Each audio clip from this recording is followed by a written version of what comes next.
Bilang isang senador, chairperson ng Blue Ribbon Committee, hindi ka dapat nagsasalita in public sa mga interviews at mag-take sides ka. Di ba? Bakit mo sasabihin mas credible si Bryce compared sa Diskaya? Again, hindi ko kinakampihan mga Diskaya, mga kababayan. Pareho yan may alam. Iba't ibang anggulo. Okay, magandang araw po sa inyo lahat and welcome ulit dito sa ating YouTube PH channel, mga kababayan. And nandito naman po tayo para sa ating panibagong reaction video ngayon live. Ito mga kababayan, September 25, 2025 po ngayon, araw ng Huwebes. And ito po later magkakaroon bago natin pakinggan or manood ng live ng Senate hearing, Senate Blue Ribbon Committee hearing, mga kababayan, sa pagpapatuloy ng investigasyon dito sa flood control issues or anomalies. Mag-live muna tayo ngayon. Ito, pag-uusapan muna natin itong mahahalagang bagay. May sila itong video natin. Pag-usapan lang natin yan si Ping Lacson, mga kababayan. Mamaya pagkatapos nito, try nating mag-cover doon sa live ng Senate hearing. Para mapag-usapan din natin. Pero bago yan, ito, again, si Ping Lacson muna. Kasi ilang beses ko nang sinasabi dito, okay, linawin lang natin lahat, ha? Ako may tiwala ako. Kay Ping Lacson. Kaya nga nung pinalitan, ang binanatan ko, nung pinalitan nila si Cheese, ang binanatan ko lamang ay si Tito Soto. Tapos sinabi ko, bigyan natin ng pagkakataon si Ping kung anong pwede niya ipakita dito. Kasi pinalitan nila si Marcoleta. Okay? Pero ngayon, mga kababayan, ano itong pag-uusapan natin? Ito yung katanungan natin. Nabili na nga ba si Ping Lacson? Okay? So, bakit ko yan natanong, mga kababayan? Again, ilang beses kong sinasabi dito na pagbibigyan natin ng pagkakataon si Ping, obserbahan natin yung takbo ng investigasyon kung anong kayang maipalabas ni Ping Lacson, mga kababayan. Okay? So ito, ngayong araw, posible na ito na yung huling araw ng Senate Blue Ribbon Committee hearing, mga kababayan. Okay? So ang plano nito, ginagawa itong inimbestigahan nila, isang district pa lang ito, Bulacan pa lang ito. Okay? And ang dami nang lumabas na mga pangalan, mga kababayan. So, paano na lang kung buong bansa ang tatanungin? Okay? Or buong bansa, buong DPWH, buong distrito ng buong bansa, lahat ng mga contractors at iba pa. Okay? Pero mga kababayan, bakit ko natanong? Kasi ito, mukhang disappointed tayo dito. Mukhang masyadong halata na si Ping Lacson, mga kababayan. Bakit? Ito, tignan natin itong statement niya dito or balita dito sa News 5, mga kababayan. Ito. Ito, pag-usapan natin ng mabilisan ito, ha. Basahin ko. Galing ito sa News 5. Pakaisipin ninyo na gawa-gawa ko ito. Ito ay balita sa News 5. Hindi iimbitahan dahil sa interparliamentary courtesy. Sinabi ni Senate Blue Ribbon Committee Chairperson Senator Ping Lacson na hindi nila iimbitahan si Ako Bicol Representative Zaldico upang dumalo sa pagdinig ng komite. Sa kabila ito ng aligasyong kinakaharap ng kongresista kaugnay ng umano'y kickback sa flood control projects. Paliwanag ng senador, dahil ito sa interparliamentary courtesy. May interparliamentary courtesy. He's still a congressman. Voluntarily, he can appear and testify or manifest, pero to send an invitation or even a subpoena, hindi proper. Saad ni Lacson. Naku, mga kababayan, ito pag-usapan natin. Kasi nung nakaraang hearing, anong sinasabi nila? Kung napapansin ninyo, unfortunately, mga kababayan, ito unang-una, kapag may question si Marcoleta tungkol sa batas, binabara nila. Unfortunately, sanibihan pa nga siya ni Ping Lacson, bakit mo pinoprotektahan or bakit protective ka sa mga Diskaya? In fact, mga kababayan, pinapakita lang ni Marcoleta na dapat sumusunod tayo sa batas. Hindi ko binanatan yun.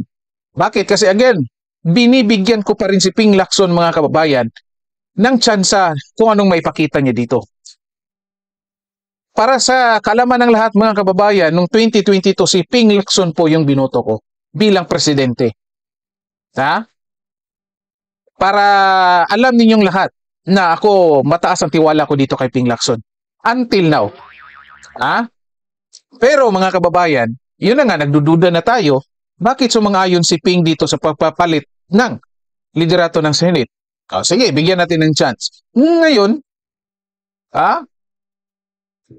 question lang ni Marcoleta yung statement niya kasi bawal yan mga kababayan. Well, kung iniisip dito ni Ping Lacson mga kababayan, about proper, kasi ginamit niyang term dito na proper o hindi proper yan.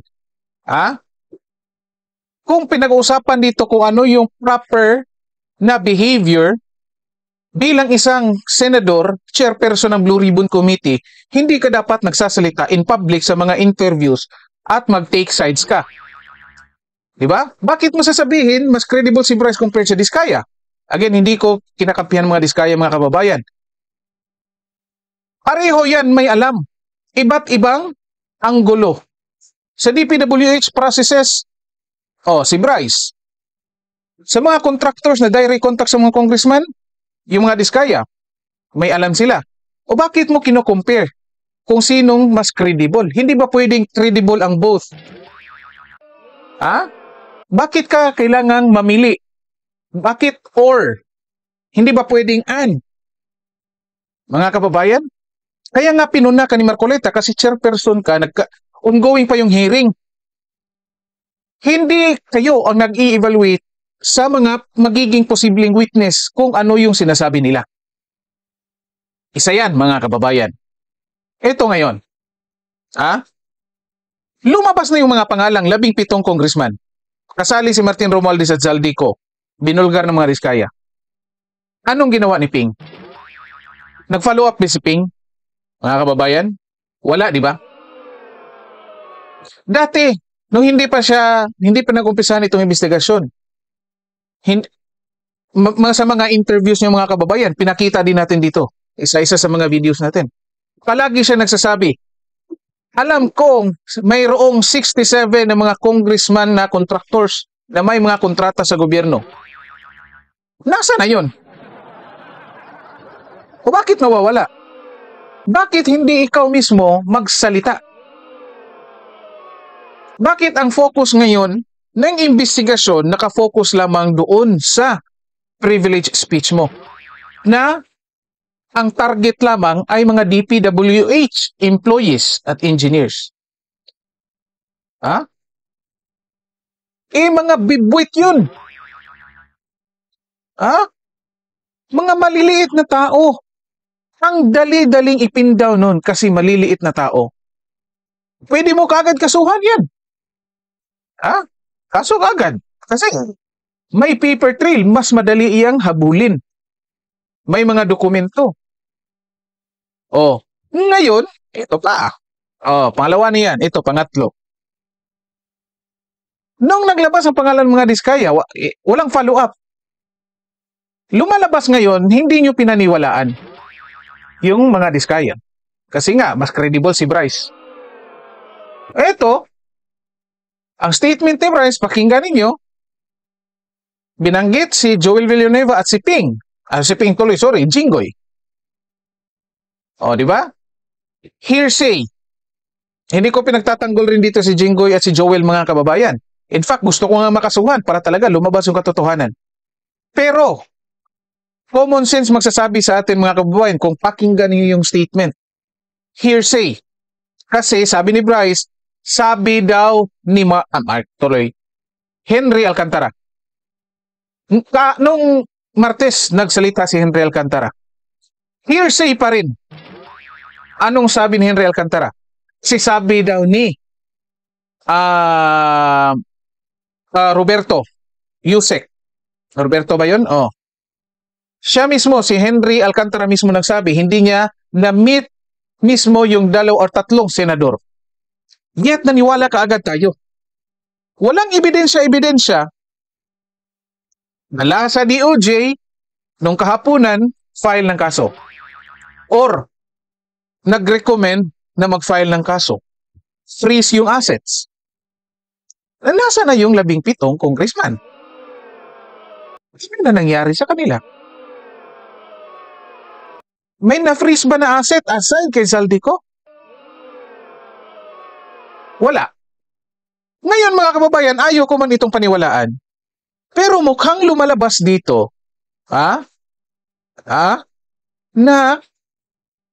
nakisawsaw si Ping, inaalaw niya yung sarili niyang gamitin ng kahit sino man para sa kanilang political advantage. Kasi nakikita ko dito mga kababayan, I might be wrong. Hindi ko alam kung ilang term na ito ni Joel Villanueva at ni Jinggoy.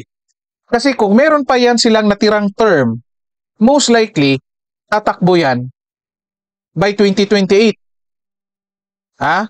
Tatakbo yung senador by 2028. Ito yung posibleng mga magiging senaryo. Assuming matatapos si PBBM itong term niya by 2028. Mag-i-eleksyon ng presidente by 2028 at ang number 1 na nasa lista dyan ay si Vice President Sara Duterte. Diba? Alam natin, gagamitin na naman yung mga nakulimbat nila, ayaw lang nilang manalo si VP Sara. Lahat yan, pati mga NPA, pati mga fronts ng NPA, kakalabanin nila si VP Sara. Maghahanap yan ng paraan na hindi manalo si VP Sara. So ito, contingency plan ito. Kapag manalo si VP Sara, ang magiging plano dyan, ang nakikita ko, ay i-impeach din nila yan. Diba? At kailangan nilang impeach yan, at kung gusto nilang i-impeach yan, dito pa lang sa Congress, sa Senate, paplantsahin na yan. Panis ko kay Ping, napakadaldal. Pahamak pati si Soto sa sobrang daldal. Tama. Madaldal kasi si Ping. Agree din ako dito. Magandang umaga sa Eugene Panis. Maraming salamat sa panonood, ma'am. Kasi ito nga, ito nakikita ko, magiging senaryo sa 2028.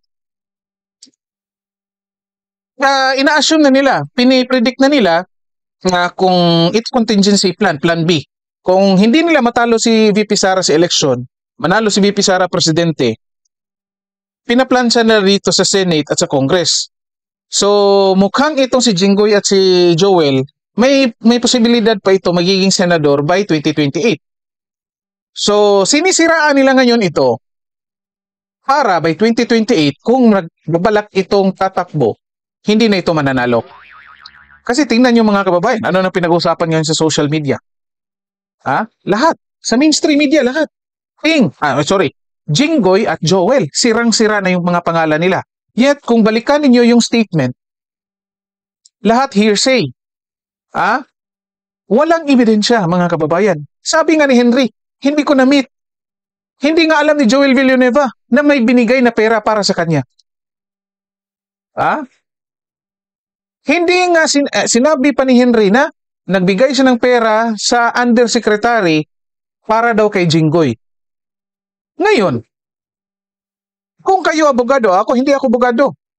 Pero ito, tatanggapin ba ito na statement sa korte? Yung mga abogado dyan, mag-comment kayo kung alam niyo ito. Diba? Ang hirap paniwalaan ito. Nagiging hearsay, hindi personal knowledge. Kasi sabi-sabi lamang. Yet naniwala ka agad. Lahat. Pati mainstream media, sirang-sira na yung pangalan ni Joel Villanueva at Jinggoy. Kasi itong dalawang to mga kababayan, ito'y anti-impeachment laban kay VP Sara. Anti-impeachment ito. Ngayon, tatapusin na nila. Ayaw na nila pumunta doon sa ibang distrito. Kasi mga kababayan, sa distrito ng Pampanga, sa Pampanga, kung natatandaan niyo, yung engineer na pinahuli ni Congressman Libiste, nagsalita na yun. Lumabas na yung pangalan ni Legarda. At mukhang papunta na rin yun doon kasi ang statement ni Henry Alcantara, nag-extend na sila doon sa Pampanga. So kung kakalkalin yun, most likely mga kababayan, lalabas yung pangalan ni Legarda.